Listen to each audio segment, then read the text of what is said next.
குமரனோட கடையிலிருந்து எல்லாரும் வந்ததுக்கு அப்புறமா எல்லாம் தூங்கி எந்திரிச்சு பார்த்தா காவேரிக்கு உடம்பு சரியில்லை, காய்ச்சல் அடிக்குதுன்னு சொல்லிட்டு இருக்காங்க. அதுக்கப்புறமா பார்த்தா அம்மா போடுற மாதிரி இருக்கு. கங்கா ஓடி வந்து என்னாச்சு என்னாச்சுன்னு வர்றாங்க. அப்போ கங்காவோட அத்தை அவங்கள தடுத்து நிறுத்தி, இங்க பார், நீ வந்து புள்ளச்சத்தாச்சி பொண்ணு, காவேரி கிட்ட எல்லாம் வராத, உனக்கு காய்ச்சல் ஒட்டிக்கிச்சுன்னா யார் என்ன பண்றது, போ பின்னாடி போ அப்படின்னு சொல்லி காவேரி கிட்டவே விட மாட்டேங்கிறாங்க கங்காவை. அப்புறமா காவேரி வந்து, போங்க, யாருமே என் பக்கத்தில் வர வேண்டாம், உங்கள் யாருக்காவது இன்ஃபெக்ஷன் ஆகி இருப்போகுது, நான் வந்து பக்கத்து ரூமில் போய் தனியாக படுத்துக்கிறேன் அப்படின்னு சொல்லிட்டு காவேரி விஜய் இருந்த வீட்டுக்கு போய் படுத்துக்கிறாங்க. அப்போது வெள்ளடிக்கிற சவுண்டு கேட்குது. போய் பார்க்குறாங்க, காவேரி விஜய் வந்து நிற்கிறாரு. அப்படியே காவேரிக்கு ரொம்ப சந்தோஷம்.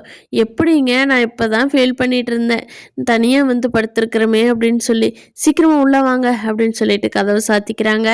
விஜய் போய் காவேரிக்கு துணையாக வந்து, உங்கள் அப்பா இருந்தாருன்னா இப்போ எப்படி உன்னை பார்த்துக்குவார், நான் பார்த்துக்கிற காவேரி, நீ ஒன்றும் கவலைப்படாத, நீ நம்ம பாப்பாவை மட்டும் சேஃபாக பார்த்துக்கோ அப்படின்னு சொல்லிட்டு காவேரி கூடவே விஜய் இருக்காரு. இதை வந்து காவேரி வீட்டில் இருக்கிறவங்களுக்கு தெரியாது.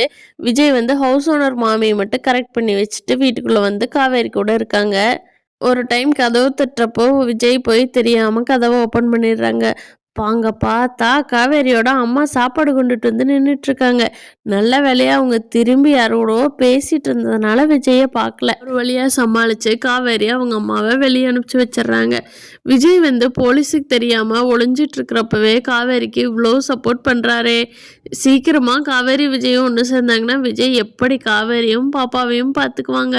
இந்த வீடியோ பிடிச்சிருந்தா லைக் பண்ணிக்கோங்க. நீங்கள் என்ன நினைக்கிறீங்கன்னு கீழே கமெண்ட் பண்ண. நம்ம சேனலை இன்னும் சப்ஸ்கிரைப் பண்ணாதவங்க சப்ஸ்கிரைப் பண்ணிக்கோங்க. தேங்க்யூ.